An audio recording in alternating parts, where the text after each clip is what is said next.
여러분이 매일 사용하고 있는 스마트폰이 이 알게 모르게 피부를 망가뜨릴 수 있다는 사실 알고 계셨나요?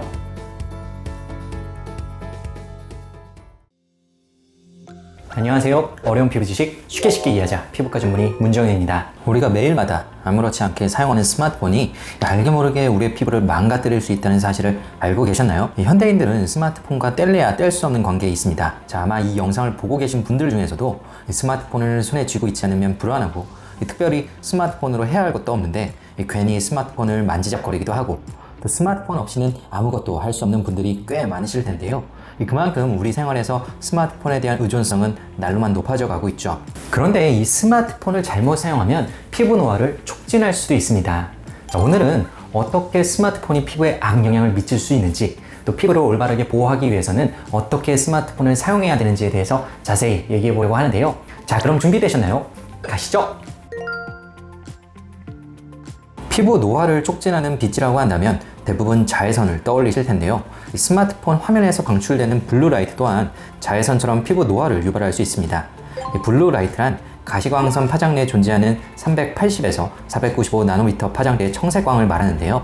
자외선은 아니지만 자외선 영역과 매우 가까이 위치하고 있기 때문에 우리 피부에 자외선과 유사한 영향을 미칠 수 있습니다. 사실 블루라이트는 스마트폰 외에도 가정에서 사용하는 LED 조명, 형광등, 모니터, TV 등 다양한 전자기기에서 방출되는 것으로 알려져 있습니다. 실내 어디에서나 존재할 수 있는 빛이지만 다른 전자기기와는 달리 스마트폰은 얼굴 가까이에 두고 사용하는 경우가 대부분이기 때문에 특별한 주의가 필요하다고 말씀드릴 수 있겠죠. 자, 여러 연구에 따르면 블루라이트는 피부의 멜라닌 세포를 자극하여 색소 침착을 유발하는데요. 문제는 자외선만큼 강도가 강하지 않기 때문에 우리가 쉽게 인지하기가 어렵다는 점입니다. 예를 들어 한여름에 땡볕에서 한두 시간만 서 있더라도 쉽게 피부가 타고 붉어지기 때문에 누구나 자외선은 꼭 차단을 해야 한다고 생각합니다. 하지만 블루라이트는 자외선에 비해 강도가 약해서 오래 노출되어도 피부가 타거나 티가 잘 나지 않기 때문에 우리 피부에 아무런 영향도 미치지 않는다고 생각하기 쉽습니다. 따라서 아무 생각 없이 스마트폰을 오래 사용하다 보면 나도 모르게 피부의 색소 침착이 악화될 수가 있겠죠. 다만 이 블루라이트의 강도 자체가 매우 약하기 때문에 실질적으로 피부에 미치는 영향은 아주 미미하다고 주장하는 의견도 존재합니다. 따라서 이 보다 명확한 결론을 얻기 위해서는 추가적인 연구가 필요한 실정이죠.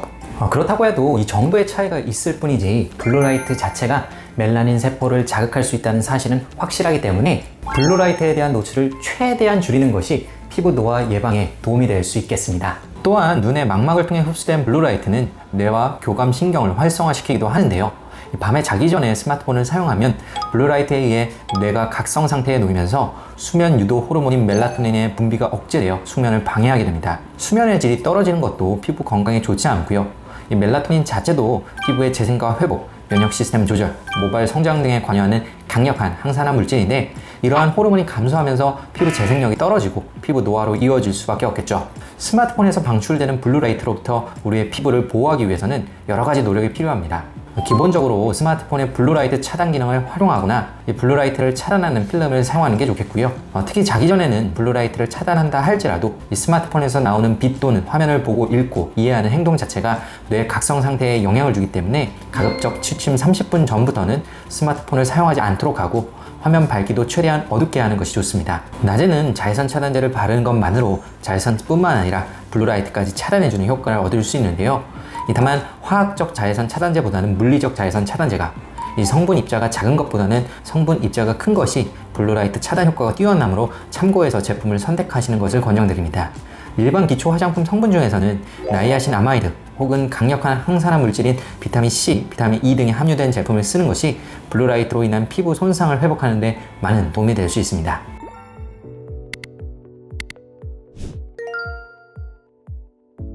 지하철에서 앉아있는 사람들의 자세를 보면 다들 스마트폰에 열중하고 있어서 열이면 열, 백이면 백 모두 고개를 푹 숙이고 있죠. 이렇게 고개를 숙인 상태에서 장시간 반복적으로 스마트폰을 사용하게 되면 목이나 어깨 근육에 부담이 가게 되는 것은 물론이거니와 얼굴과 목의 피부 노화 또한 촉진됩니다. 스마트폰 페이스, 텍넥이라는 용어가 있는데요. 이는 스마트폰으로 인해 피부 탄력이 급격히 떨어지면서 얼굴이나 목의 노화가 발생하는 현상을 의미합니다. 고개를 푹 숙인 상태에서 스마트폰을 오래 보게 되면 얼굴에 가해지는 중력이 증가하기 때문에 피부 처짐이 가속화되고 동시에 목 근육이 짧아지고 목이 접히면서 목주름이 발생하게 된다는 것이죠. 자, 이러한 스마트폰 페이스와 관련하여 자세에 따라 나이에 따라서 피부 처짐이 어떻게 발생하는지를 분석한 흥미로운 연구 결과가 있는데요. 평균 나이 60세인 중년 여성 10명과 평균 나이 30세인 젊은 여성 11명을 대상으로 똑바로 고개를 세운 자세에 비해 고개를 30도 혹은 45도로 숙인 자세에서 피부 처짐의 정도를 비교하였습니다.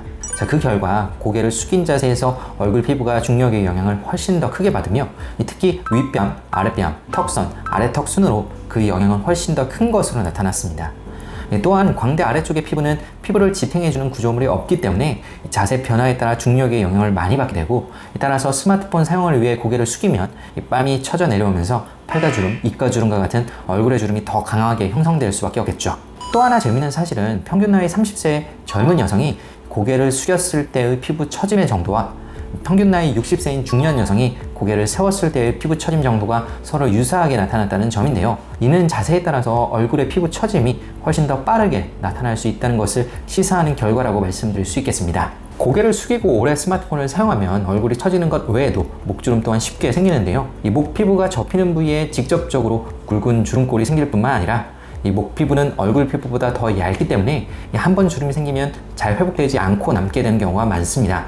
따라서 이러한 피부 노화 현상을 예방하고 싶다면 조금이라도 스마트폰을 위로 들어 사용하는 습관을 갖는 것이 중요합니다.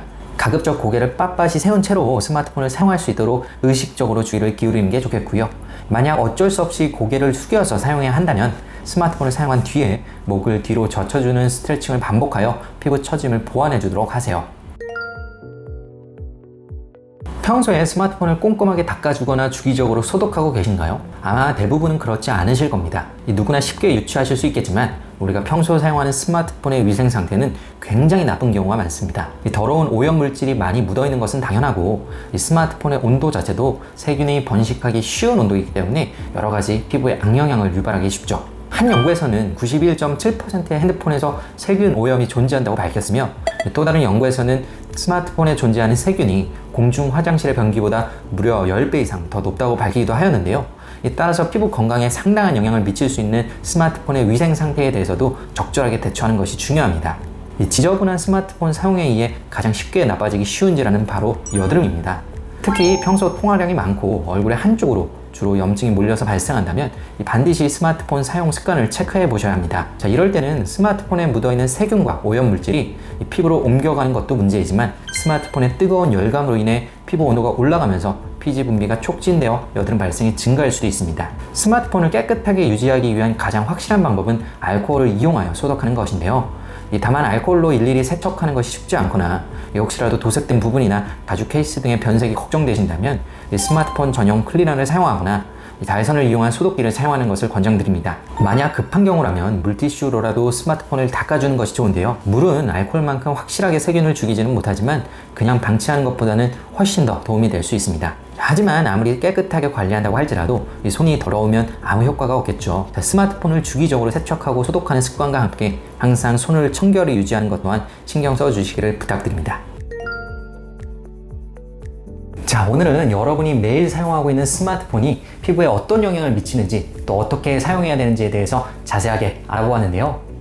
자, 올바르게 스마트폰을 사용하지 않으면 여러 가지 피부 문제들이 발생할 수 있기 때문에 오늘 제가 말씀드린 내용을 꼭 기억하고 실천해 주셨으면 좋겠습니다. 자, 오늘 내용이 유익하셨다면 구독과 좋아요 부탁드리고요. 지금까지 피부왕정의 원장 문정윤이었습니다. 감사합니다.